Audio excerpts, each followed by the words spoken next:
दोस्तों, welcome to the library. आज हम पढ़ेंगे पुस्तकालय के विकास के बारे में।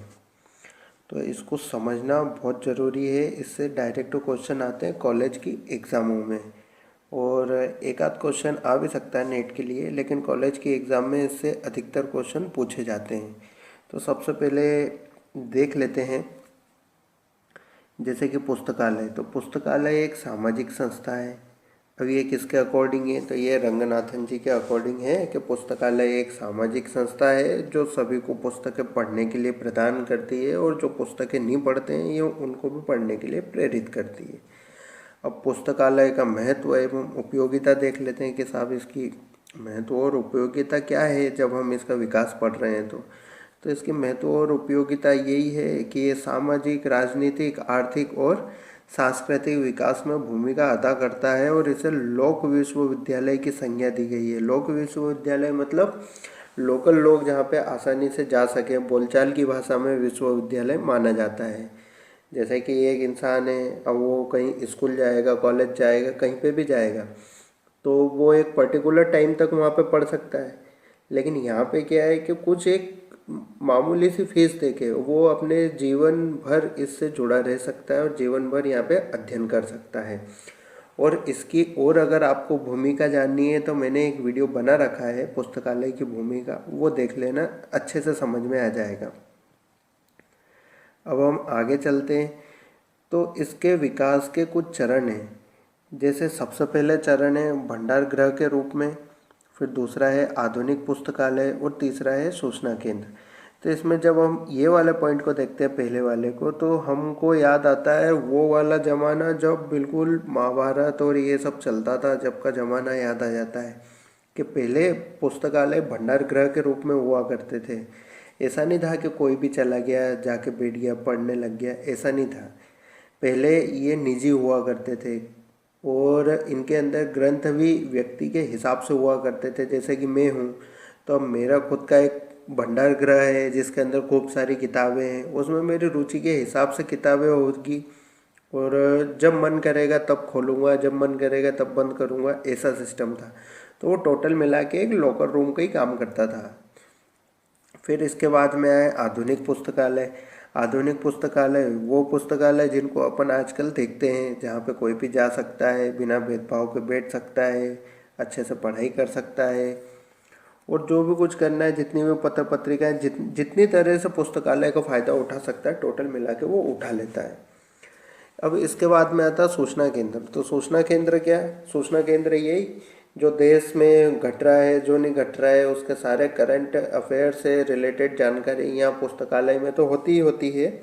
इसके साथ में अगर आप देखेंगे तो जो देश में कुछ भी घटा, तो कोई सा भी एक्ट पास हुआ या कुछ भी हुआ, तो उनको अपने यहाँ पे एक एक प्रति जो संरक्षित होती है वो यहीं पे होती है। तो ये सूचना का केंद्र है, क्योंकि हम आजकल कोई सी भी सूचना देखते हैं तो नेट पे जाते हैं, फटाक से नेट पे सर्च करते हैं। लेकिन नेट पे सर्च करने के लिए वो सूचना उसमें आई कहाँ से?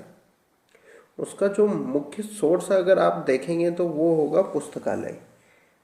अब इसमें हम अगर आगे देखते हैं तो दोस्तों, ये मेरा नाम प्रवीण है, और ये मेरा टेलीग्राम ग्रुप है। यहाँ पे जाएंगे तो आपको बहुत सारे जितने भी इंडियन आउटलेट्स के न्यूज़पेपर हैं वो यहाँ पे आपको पीडीएफ फॉर्म में मिल जाएंगे, वीडियो की नोटिफिकेशंस मिल जाएगी, और ये मेरा ईमेल एड्रेस, मुझसे अगर आप कांटेक्ट करना चाहते हैं तो यहाँ मेल कर सकते हैं।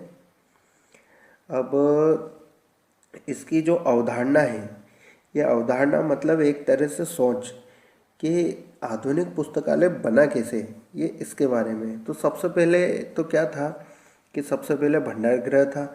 अब भंडार गृह में क्या होता है कि ये जो संरक्षण है ये प्रबल होता है, और उपयोग गौण होता है। गौण मतलब कम यूजेबल। अब ये कम यूजेबल है, इसका मतलब ये है कि भंडार गृह में किताबें रखी है और उनकी मतलब रक्षा करना ज़्यादा खास है उस टाइम पे, लेकिन उनका यूज़ इतना कौन करेगा? वो अगर किसी का पर्सनल है तो वही करेगा। लेकिन आज के टाइम पे ऐसा नहीं है। आज के टाइम पे ऐसा है कि किताबें जितनी भी रखी हुई है वो सब ज़्यादा से ज़्यादा यूज़ होनी चाहिए। ये थिंकिंग ही आज के पुस्तकालय की एक मतलब स्थापना के लिए एक मील का पत्थर है, ये कह सकते हैं कि साहब जितनी भी किताबें हैं उनका सबका यूज़ हो, जितना ज़्यादा हो सके उतना ज़्यादा। तो संरक्षण तो गौण हो गया और उपयोग इनका प्रबल हो गया। फिर दूसरा आया पांडुलिपि से पुस्तकें। तो जो भी हमारी पुरानी पुरानी पांडुलिपि थी, पहले वो पत्ते के ऊपर लिख के रख लेते थे, इसीलिए उनका संरक्षण करना पड़ता था। अब क्या होता है कि उनको तो मेन्यूस्क्रिप्ट बोलते हैं इसको, तो मेन्यूस्क्रिप्ट को क्या करते हैं कि इनको तो म्यूजियम में रख लेते हैं और उनकी एक कॉपी हम पुस्तकों के रूप में प्रदान कर लेते हैं। और जब पुस्तक छप जाती है और सबके सामने आ जाती है तो वही पुस्तक रोटेट होती रहती है, जो इसकी मेन्यूस्क्रिप्ट है उससे छेड़खान कुछ भी नहीं होती है, बस वो वहाँ पे रखा रहता है। अब इसका अगला पॉइंट अगर हम देखेंगे तो आजकल बहुत सारे ऑडियो आ गए, वीडियो आ गए, बहुत सारे नक्शे आ गए, ग्रामोफोन आ गए, टेप रिकॉर्डर आ गए। तो इनको सबको क्या एक जगह पे इकट्ठा करने के लिए सोचा लोगों ने, क्योंकि पहले नेट नहीं था, तो पहले वो लोग परेशान होते थे कि मान लो माइकल जैक्सन का कोई सा वीडियो आया है तो वो कहाँ मिलेगा, वहाँ जाके देखना पड़ेगा। और यहाँ पे आ गया वो मेरा नाम जोकर दिल है हिंदुस्तानी, वो देखना है, तो वो देखने के लिए यहाँ पे उनको सर्चिंग करना पड़ती थी किसके पास में क्या पड़ा है। तो इसके लिए भी इन्होंने पुस्तकालय को चुना। तो वहाँ पे सारी जितनी भी प्रेरणा स्रोत, अच्छी अच्छी चीज़ें हैं, मानचित्र हैं, ग्रामोफोन है, इनको सबको वहाँ पे इकट्ठा किया गया है ताकि इनका भी पूरा भरपूर लाभ लोकजन ले सकें। और इसके बाद में है पुस्तक से प्रालेख। तो प्रालेख क्या होता है? पुस्तक से ग्रंथ।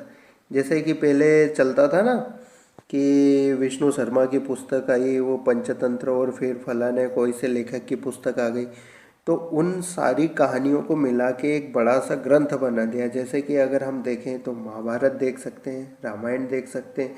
तो ये है ना एक छोटे छोटे चैप्टरों में मतलब बटी हुई है। अब उन चैप्टरों को अगर आप और गौर से देखोगे तो वो अलग अलग कहानियाँ बताते हैं।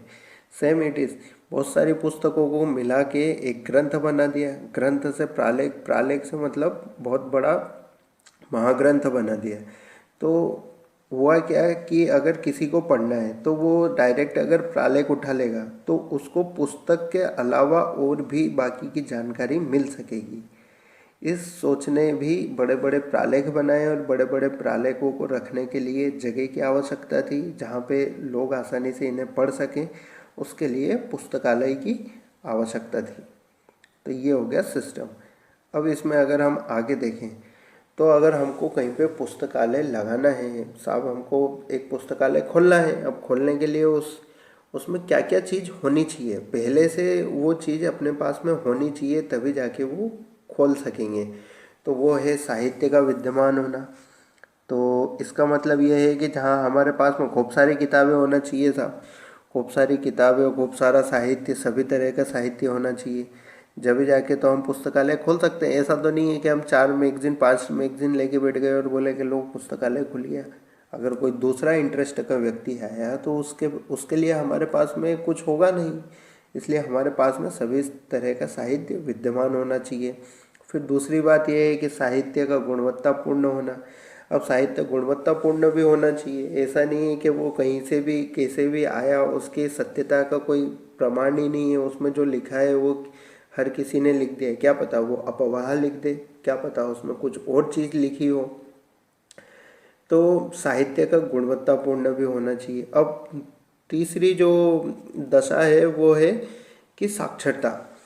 अब आप पुस्तकालय ऐसी जगह पे ही खोलेंगे जहाँ पे लोग साक्षर हों, पढ़े लिखे हों, उनको इस चीज़ की इम्पोर्टेंस पता हो। तो इसे कहते हैं साक्षरता होना चाहिए, ताकि साक्षरता होगी तभी पुस्तकालय चल सकेगा। फिर इसमें यह है कि साहित्य व्यक्तिगत अभिभावना से परे जाना। तो ये है टोटल मिला के साहित्य व्यक्तिगत अभिभावना से परे जाना। इसका मतलब ये होता है, यहाँ पे गलत हो गया है, इसको सही कर लेना ये सिस्टम। तो साहित्य व्यक्तिगत अभिभावना से परे जाने का मतलब होता है कि ऐसा काम, जैसे कि मान लो कोई किताब है, वो किसी बड़े राइटर ने लिखी है, लेकिन वो राइटर तो अपनी बुक बेचना चाहता है, लेकिन अगर लाइब्रेरी में रहेगी तो उसे उस बुक को जो भी पढ़ेगा वो तो उतना मूल्य नहीं देगा। तो ये जो भावना है कि मेरी किताब वो क्यों पढ़े, या मेरी किताब फ्री ऑफ कॉस्ट कोई और क्यों पढ़े, ये जो भावना है, ये भावना नहीं होनी चाहिए लेखकों के अंदर। अगर लेखक के अंदर ये भावना रहेगी तो वो अपनी बुक देगा ही नहीं पढ़ने के लिए। लेकिन अगर लेखक के अंदर ये भावना नहीं रहेगी तो वो बुक देगा, जिससे बुक हमारे पुस्तकालय में आएगी, पुस्तकालय में आएगी तो सब लोग उसको फ्री ऑफ कॉस्ट पढ़ सकेंगे। इसके आगे अगर हम देखें तो पुस्तकालय की स्थापना एवं सहमति, तो यही चीज़ है कि पुस्तकालय की स्थापना साहब कहीं पे भी अगर हम कर रहे हैं तो पुस्तकालय की स्थापना में क्या होगा कि राज्य सरकार है और राष्ट्रीय जो भी जगह है उसको हम यूज़ कर सकें पुस्तकालय के रूप में। अब हर किसी के पास में इतना पैसा तो है नहीं कि वो लाइब्रेरी डालेगा और वो कहीं पे भी खोल सकेगा। इसके लिए राज्य सरकार वगैरह सब लोग ध्यान देंगे, उसको खोलने के लिए जगह देंगे, वहाँ पे सहमति देंगे। और जितने भी राइटर्स हैं, लेखक हैं, अगर उनकी कोई कृति वहाँ पे है तो वो पढ़ने के लिए, उस ग्रंथ को पढ़ने के लिए सहमति प्रदान करेंगे कि हाँ इसको कोई भी पढ़ सकता है। और पुस्तकालय की स्थापना के लिए राज्य सरकार और ये सब पूरी कोशिश करेंगे, बजट वगैरह देंगे। ऐसा सब कुछ पूर्व अपेक्षित दशाएं हैं। अब इसमें देखें तो सामाजिक जागृति। अब सामाजिक जागृति बहुत महत्वपूर्ण है कि साहब पुस्तकालय भी खुल गया, सब कुछ हो गया, लेकिन लोग ही वहाँ पे नहीं जा रहे हैं पढ़ने के लिए, तो क्या मतलब? इसका मतलब ये है कि लोगों में जागृति का अभाव है, तो उनको इसका महत्व समझना पड़ेगा, समझाना पड़ेगा, तब जाके ये पुस्तकालय चल पाएगा। तो यहाँ पे सामाजिक जागृति भी होना चाहिए, लोग समझना भी चाहिए क्या होने वाला है, क्या नहीं होने वाला, और हमको क्या करना चाहिए, वो वाला सिस्टम है। और पुस्तक प्रकाशन, तो पुस्तक प्रकाशन को देखा जाए तो ऐसा नहीं होना चाहिए कि हमारे देश में पुस्तकों का प्रकाशन ही नहीं हो रहा है, हम बस बाहर की पुस्तकें हमारे यहाँ पे पढ़ाए जा रहे हैं। क्या पता वहाँ की क्या विचारधारा है, क्या नहीं है, हमारे यहाँ की विचारधारा से मेल खा रही है, नहीं खा रही है। इसके लिए क्या, हमारे देश में लगातार पुस्तकों का प्रकाशन होते रहना चाहिए, जिससे हमारे पास में साहित्य की कमी नहीं हो। ये साहित्य विद्यमान तो जब ही होंगे ना जब पुस्तकों का प्रकाशन होगा, तो पुस्तकों का प्रकाशन होते रहना चाहिए। फिर इसमें अगर आप आगे देखेंगे तो इसमें आएगा कि अनुकूल दशाएं। अब साहब ये तो पूर्व अपेक्षित दशाएं थी कि ये पहले से हमारे पास में इतना सब कुछ है, तब तो हम पुस्तकालय खोल सकते हैं। लेकिन हाल फिलहाल में अगर कौन कौन सी जो भी कंडीशन है हाल फिलहाल की, वो क्या होनी चाहिए जिससे हम इसको आसानी से खोल सकते हैं। तो इसके लिए ये जेके गेट्स, ये पुस्तक वैज्ञानिक हैं, याद रखना इनका नाम, इन्होंने दी थी ये अनुकूल दशाएं। अब इसमें राजनीतिक और सामाजिक परिपक्वता, वही बात है कि यहाँ के पॉलिटिकल पार्टीज या जो भी कुछ सरकार वगैरह है और जो भी सामाजिक कार्यकर्ता और जितने भी प्रतिष्ठित लोग हैं वो सब सोचें, तो वो सोच सकते हैं कि हाँ किताबें पढ़ना चाहिए, किताबों के लिए एक पुस्तकालय होना चाहिए, तो वो इस चीज़ की अप्रोच करके पुस्तकालय खोल सकते हैं। ऐसा नहीं कि जो चीज़ चाहिए नेट पे जाके देख लो, तो नेट पे तो बहुत कुछ दिखता है लेकिन वो चीज़ नहीं मिल पाती जो किताब में मिलती है। फिर इसके बाद में अगर हम देखें तो बौद्धिक क्रियाकलाप का समय, तो ये बौद्धिक क्रियाकलाप के समय से मतलब ये है कि आपके पास में फ्री टाइम है। अब फ्री टाइम में बहुत से लोग गेम्स खेलते हैं, कुछ लोग मूवी वगैरह देखते हैं, लेकिन बौद्धिक क्रियाकलाप का मतलब जहाँ पे हम हमारा दिमाग का पूरा यूज़ करते हैं, और वो एक ही जगह होती है जहाँ पे हम किताबें पढ़ते हैं। जब हम किताब पढ़ते हैं तो हमारे दिमाग का सबसे ज़्यादा विकास होता है। तो बौद्धिक क्रियाकलाप का समय होना चाहिए लोगों के पास में, ताकि वो आसानी से पुस्तकें पढ़ सकें। फिर इसमें तीसरा आता है कि हमारे पास में सभी तरह की अध्ययन सामग्री होना चाहिए। ऐसा नहीं है कि मेडिकल वाला स्टूडेंट आया उसको किताबें नहीं मिल रही है, या ऐसा भी नहीं है कि कोई साहब पंडित जी आए तो उनको उनके ग्रंथ नहीं मिल रहे हैं। हमारे पास में सभी तरह की अध्ययन सामग्री होना चाहिए, तभी हम एक पुस्तकालय को अच्छे से चला सकते हैं। इसके बाद में होती है सेवापूर्ण भावना। तो सेवापूर्ण भावना के अंतर्गत अगर हम देखें तो इसमें यही आता है कि जो भी राइटर है वो किताबें पढ़ने दे और लोगों का बहुत से बहुत भला हो। तो इसके लिए वो कोशिश करे कि हाँ मैं पढ़ने की अनुमति भी दे रहा हूँ, सेवापूर्ण भावना है साहब के साहब सभी लोग पढ़ेंगे तो सभी लोगों को ज्ञान आएगा, और ज्ञान आएगा तो देश की तरक्की होगी, इसलिए ये सेवापूर्ण भावना हो गई। अब इसमें देखें तो आर्थिक संसाधन। आर्थिक संसाधन का मतलब ये है कि हमारे पास में या पुस्तकालय के पास में पैसा होना चाहिए पुस्तकालय को चलाने के लिए। ऐसा तो नहीं है कि वो पूरी तरह से मतलब डिपेंड हो लोगों पे ही, जो लोगों से फीस लेते हैं उसी पे डिपेंड हो, ऐसा नहीं है। उसके लिए सरकार को एक फंड बनाने की ज़रूरत है, वो फंड उसको आवंटित हो जिससे वो उसका उपयोग करके निर्बाध रूप से चल सके। उसमें कोई बाधा नहीं आनी चाहिए कि यार आज फंड नहीं है, कर्मचारियों को पैसा नहीं मिल पाया तो वो लोगों ने हड़ताल कर दी, पुस्तकालय बंद है, ऐसा सिस्टम नहीं हो। इसका एक प्रॉपर तरीके से फंड हो, इसका मतलब ये है। फिर इसके बाद में देखें तो भंडारण क्षमता, आवास व परिसर। तो इसको अगर हम देखें तो इसके लिए है कि हमारे पास में बिल्डिंग अच्छी होनी चाहिए जिसमें हम सभी तरह की अध्ययन सामग्री रख सकें, और बहुत सारे मतलब क्रियाकलाप जैसे कि इसमें बहुत सारे लोग आराम से बैठ सकें, बैठ के किताबें पढ़ सकें, किताब पढ़ने के बाद में उसको अच्छे से जांच परख सकें। इसलिए है ना हमारे पास में एक तो भंडारण क्षमता होनी चाहिए और एक अच्छा सा परिसर होना चाहिए जिसमें लोग बैठ के बातें करें, आराम से किताबें पढ़ें, अपना ज्ञान बढ़ाएं, ऐसा। इसके बाद में अगर हम आगे देखते हैं तो अब साहब विकास भी होगा, फंड भी होगा, सब कुछ होगा, लेकिन इसमें बाधाएं भी होगी क्योंकि हम इतनी मेहनत कर रहे हैं। कोई सा भी लक्ष्य निर्धारित करते हैं तो उसमें बाधाएं तो होती है। तो अब बाधाएं क्या क्या है साहब, ये देख लेते हैं। तो अगर हम इसको देखते हैं तो जैसे सबसे पहली बाधा है निरक्षरता। तो निरक्षरता तो बाधा है साहब, जब लोग जान ही नहीं रहे हैं कि चीज़ क्या खुली है, काय की पुस्तकालय और काय की लाइब्रेरी, ये उनको समझ में ही नहीं आएगा तो वो कैसे इस चीज़ का यूज़ कर सकेंगे, इसका उपयोग कैसे करना है ये उनको समझ में ही नहीं आएगा। फिर दूसरा है सीमित आर्थिक साधन।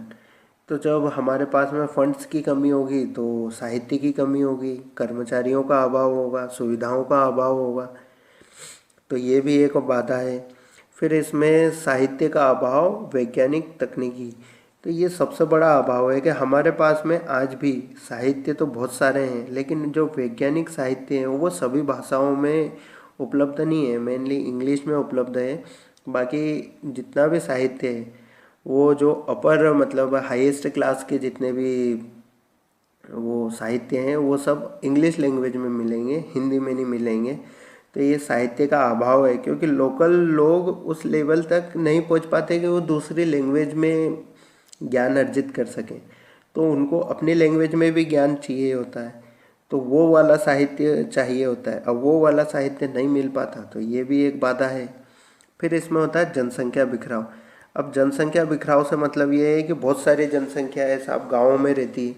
अब गांव में हैं तो वो बड़ी बड़ी जगहों पे पढ़ने के लिए आ नहीं पाते हैं। पुस्तकालय अधिकतर ऐसी जगह पे खोला जाता है जहाँ पे अच्छा मतलब सभी लोग टच में हों, जहाँ पे ज़्यादा भीड़ हो, सब कुछ हो, लेकिन अधिकतर जो जनसंख्या गांव की है वो इनका यूज़ नहीं कर पाती। इसके लिए अलग व्यवस्था है। मैंने टाइप्स ऑफ पुस्तकालय का एक वीडियो बनाया है, उसमें देखना, उसमें भी पंचायत स्तर पर पुस्तकालय होता है लेकिन वो इस हिसाब से खुल नहीं पाता है और वहाँ पे साहित्य की कमी होती है। अब इसके बाद में अगर हम पढ़ें तो पढ़ने की रूढ़िवादी विधि, तो ये होता है कि साहब लोग बाग खुद से पढ़ना नहीं चाहते, वो डायरेक्ट स्कूल जाना चाहते हैं, टीचर के पास में जाएंगे, टीचर ने जो बता दिया उसे मान लेंगे और उसी को पढ़ते रहेंगे, लेकिन वो खुद की प्रेरणा से, स्व प्रेरणा से कोई अध्ययन नहीं करते हैं। ये है रूढ़िवादी विधि, बस सुनी सुनाई बातें और कुछ एक नोट्स, बस उन्हीं को लेके चलते रहते हैं, जबकि खुद अध्ययन करने से बहुत अच्छा मैच्योरमेंट आता है। तो इस चीज़ पे लोग ध्यान नहीं देते हैं। फिर दूसरा है स्त्रियों की सामाजिक स्थिति। तो शहरों में तो स्त्रियों की स्थिति बहुत हद तक सुधर गई है, पर गाँव में आज भी कई परिवार ऐसे हैं जहाँ पे लड़कियों को आज भी अकेले पढ़ने जाने नहीं दिया जाता, उनके लिए किताबें उपलब्ध नहीं होती, उनकी जल्दी शादियाँ होती है। आज भी कटु सत्य है कि बहुत सारी जगह पे बहुत जल्दी शादी भी होती है, उनको पढ़ने भी नहीं दिया जाता, उनको घर का काम ही इतना करना पड़ता है कि उनको खुद के लिए टाइम नहीं बचता। तो ये सारी स्थितियां हैं जो इसके विकास में बाधाएं हैं। फिर अभिप्रेरणा का अभाव। अभिप्रेरणा से मतलब जन भागीदारी। लोगों को दूसरों की सेवा करने का कोई मौका चाहिए ही नहीं। लोग अपने आप में ही खुश हैं। ये लोगों की अपनी एक निजी राय होती है और इसी के कारण वो दूसरों का भला नहीं करना चाहते। जो लोग दूसरों का भला करना चाहते हैं वो सोचेंगे कि हमारे यहाँ पे भी पुस्तकालय हो ताकि सभी लोग बैठें बात करें। तो ये जो एक भावना है इसका अभाव होता है। अब पुस्तकालय चेतना का अभाव। पुस्तकालय चेतना से मतलब क्या? पुस्तकालय खुल भी गया तो लोग बाग पुस्तकालय में जाते नहीं हैं। ये होती है पुस्तकालय चेतना का अभाव। अब अगर लोग बाग जाने लग जाएं, वहाँ पे जाके समझने लग जाएं, बैठने लग जाएं, पढ़ने लग जाएं, तो पुस्तकालय का जो उपयोग है वो सार्थक है। इसके बाद में देखें तो सरकारी पहल एवं सार्वजनिक पुस्तकालय अधिनियम का अभाव। अब अगर हम देखें तो इसमें अगर हम देखते हैं तो जो 19 राज्य हैं उनमें तो ये चल रहा, साहब काम कर रहा अच्छे से, लेकिन हमारे यहाँ तो 28 राज्य हैं। बाकी के राज्यों में मतलब आज़ादी से इतने सारे साल हो गए, वहाँ पे ये कभी बना ही नहीं। हमारे मध्य प्रदेश में नहीं बना। तो सरकार अपनी पहल कर ही नहीं रही है कि पुस्तकालयों का निर्माण हो। सरकार तो खैर रोजगार की भी पहल नहीं कर रही है, लेकिन पुस्तकालयों का जो भी है सिस्टम, इसका तो करना चाहिए। स्कूल कॉलेजों से है, खैर अभी तो कोविड-19 है इसलिए बंद है, लेकिन जब कोविड-19 नहीं था इनने तब भी नहीं खोले। तो ये सारे इसके विकास के मार्ग में बाधाएं हैं। इसके बाद में विकास के कारक। विकास के कारक ये बहुत ज़्यादा इम्पोर्टेंट है। इससे सीधा क्वेश्चन आता है कॉलेजों में कि पुस्तकालय के विकास के कारक लिखिए। तो इसको थोड़ा ध्यान से देख लेना। जैसे कि राजनीतिक और सामाजिक स्थिरता, ये बहुत मतलब ऐसा क्वेश्चन है, ये ऐसा पॉइंट है, सॉरी क्वेश्चन क्या है, ये पॉइंट है। तो ये ऐसा पॉइंट है कि एक देश है, उस देश में राजनीतिक स्थिरता होना बहुत ज़रूरी है, सामाजिक स्थिरता होना बहुत ज़रूरी है। ऐसा नहीं हो कि वो लोग आपस में, राजनीतिक स्थिरता का मतलब ये कि कोई सी सरकार है उसको तुरंत हटा के दूसरी सरकार आ गई, फिर तुरंत हटा के दूसरी सरकार आ गई, तो टोटल मिला के देश के विकास की तरफ कोई ध्यान देगा ही नहीं। उनका टोटल जो ध्यान रहेगा वो ध्यान बस इसी चीज़ पे लगा रहेगा कि कब मेरी सरकार बने, और वो इसी उठापटक में लगे रहेंगे, देश का विकास नहीं हो पाएगा। और सामाजिक स्थिरता, सामाजिक स्थिरता का मतलब सीधा सीधा ये होता है कि वहाँ पे जात पात के नाम पे दंगे नहीं हो रहे हैं, जो बार बार मालूम पड़े कि थोड़ा सा नॉर्मल हुआ फिर से दंगे हो गए, कर्फ्यू लग गया, फिर थोड़ा नॉर्मल हुआ फिर दंगे हो गए, फिर कर्फ्यू लग गया। दो पक्ष आपस में शांति से बैठे तो तीसरा और चौथा लड़ लिया। ऐसा नहीं होना चाहिए। इसलिए राजनीतिक और सामाजिक स्थिरता बहुत ज़रूरी है। अब इसमें अगर हम आगे देखें तो उच्च जीवन स्तर, इससे मतलब क्या है? उच्च जीवन स्तर होगा अगर, तो वो अच्छे से इन चीज़ों को मेंटेन कर पाएगा। वह पुस्तकालय में जाएगा, पुस्तकालय की एक छोटी सी जो भी फीस होगी वो भर सकेगा और अध्ययन प्राप्त कर सकेगा। इसके बाद में अगर हम आगे देखें तो ये आता है उच्च शिक्षा। तो ये जो उच्च शिक्षा है, जब लोग ज़्यादा अच्छे से साक्षर होंगे, ज़्यादा पढ़े लिखे होंगे, तभी तो वो लाइब्रेरी की इम्पोर्टेंस समझ पाएंगे, वहाँ पे जाएंगे, उस चीज़ को समझेंगे, उस चीज़ को समझने के बाद में उसका अच्छे से यूज़ कर सकेंगे और उसको चलाने के लिए पूरा पूरा सहयोग दे सकेंगे। अब इसमें है उच्च पुस्तक व्यवसाय। उच्च पुस्तक व्यवसाय से मतलब ऐसा तो नहीं है कि हम व्यापार करने वाले हैं इस चीज़ का। उच्च पुस्तक व्यवसाय का मतलब होता है कि वहाँ पे खूब सारी पुस्तकें हों जो लोगों को पढ़ने के लिए उपलब्ध हों। अब वो लाइब्रेरी में कैसे आएगी कैसे नहीं आएगी ये सब बात के विषय हैं, लेकिन पहले तो ये है कि वहाँ पे पुस्तक हो। तो उच्च पुस्तक व्यवसाय में क्या होगा? कंपटीशन होगा। कंपटीशन होगा तो बहुत सारी पुस्तकें होगी। अब बहुत सारी पुस्तकें होगी तो बहुत सारा ज्ञान होगा। एक ही विषय पे 10 तरह की पुस्तकें होगी तो 10 तरह से ज्ञान अर्जित किया जा सकेगा। तो उच्च पुस्तक व्यवसाय बहुत बड़ा रोल अदा करता है पुस्तकालय के उपयोग में। फिर आता है जनता का बड़े समूह में निवास करना। ये वही वाली बात है कि जनसंख्या का बिखराव नहीं है, जनता बहुत सारी एक ही जगह पे रहती है। जैसे कि गांव में तो 500-600 लोग रहते हैं, लेकिन अगर आप सिटियों में देखेंगे तो सिटियों में 5 लाख 10 लाख लोग होते हैं। अब जो 5 लाख 10 लाख लोग होते हैं तो उनके साथ में क्या है कि जहाँ पे ज़्यादा जनसंख्या है वहाँ पे ये चीज़ बनेगी। तो इस चीज़ का सबसे बड़ा सीधा सीधा फ़ायदा होता है, जहाँ पे लोग ज़्यादा होते हैं वहीं पे पुस्तकालय बनाए जाते हैं। अब इसमें स्थानीय एवं राष्ट्रीय परंपराएं, तो ये भी एक कारक है। जैसे कि स्थानीय लेवल पे हम कोई पुस्तक मेला चलता है या कोई आयोजन चलता है, संगोष्ठी चलती है, उसमें पुस्तकालय का उपयोग, वो पुस्तकालयों की उपयोगिता और जो किताबों की उपयोगिता है, ये सारी चीज़ें जो भी परंपराएं हैं, अगर इनमें हम पुस्तकों को शामिल कर लेते हैं तो पुस्तकालय की तरफ लोग आएंगे ही आएंगे। और यही कारक है कि लोग पब्लिक सिटी और इन चीज़ों की बजाय अगर छोटे मोटी जो संगोष्ठी या लोकल मतलब माउथ पब्लिक सिटी जो चीज़ है, उस चीज़ से लोग ज़्यादा अभिप्रेरित होते हैं और वहाँ पे आते हैं पढ़ने के लिए। जैसे कि हमारे पड़ोसी नहीं कहते थे कि चलो साहब आज लाइब्रेरी चलेंगे, वहाँ पे फलानी फलानी किताबें पढ़ेंगे, तो आप जाएंगे, एक बार जाएंगे, 2 बार जाएंगे, फिर आपकी रुचि होगी, फिर आप उसको और समझेंगे, फिर वहाँ पे बैठ के पढ़ने लगेंगे, फिर पड़ोसी जाए ना जाए लेकिन आप ज़रूर जाएंगे। तो ये चीज़ होती है स्थानीय व राष्ट्रीय परंपराएं में इन चीज़ों को शामिल करना। कोई सा भी त्यौहार हुआ जैसे पुस्तक मेला और अंतर्राष्ट्रीय पुस्तक वर्ष, और ये जो भी कुछ है ये यही सिस्टम है। इसके बाद में देखेंगे प्रतिष्ठित नागरिकों का प्रभाव। तो जो भी प्रतिष्ठित नागरिक हैं, जैसे कि कल को अगर अमिताभ बच्चन साहब बोल दें कि सभी लोगों को लाइब्रेरी जाना चाहिए, जैसे उन्होंने एक ब्रांड एम्बेसडर हैं वो स्वच्छ भारत के, तो उन्होंने शौचालय के ऊपर एक बोला कि लोग खुले में शौच नहीं जाएंगे, तो उस चीज़ का लोगों के ऊपर बहुत सारा प्रभाव पड़ा, उन्होंने खुले में शौच करना बंद कर दिया। अब इसी चीज़ को अगर ये पुस्तकालय के परिप्रेक्ष्य में देखेंगे तो इसमें क्या समझ में आता है, इसमें सीधा सीधा यही समझ में आता है कि साहब एक प्रतिष्ठित व्यक्ति ब्रांड एम्बेसडर अगर हमसे कह रहे हैं कि पुस्तकालय जाना चाहिए, वहाँ पे बहुत सारी किताबें होती है, जैसे वो नहीं कहते कभी तो आओ गुजरात में, ऐसा ही है कभी तो आओ पुस्तकालय में, तुम्हें तुम्हारे काम की चीज़ ज़रूर मिलेगी, अवश्य मिलेगी, और तुम्हें वो नहीं मिल पाया तो उससे रिलेटेड बहुत सारा ज्ञान तो मिलेगा ही मिलेगा, ताकि तुम उस तक पहुँच सको जो चीज़ तुम ढूंढ रहे हो।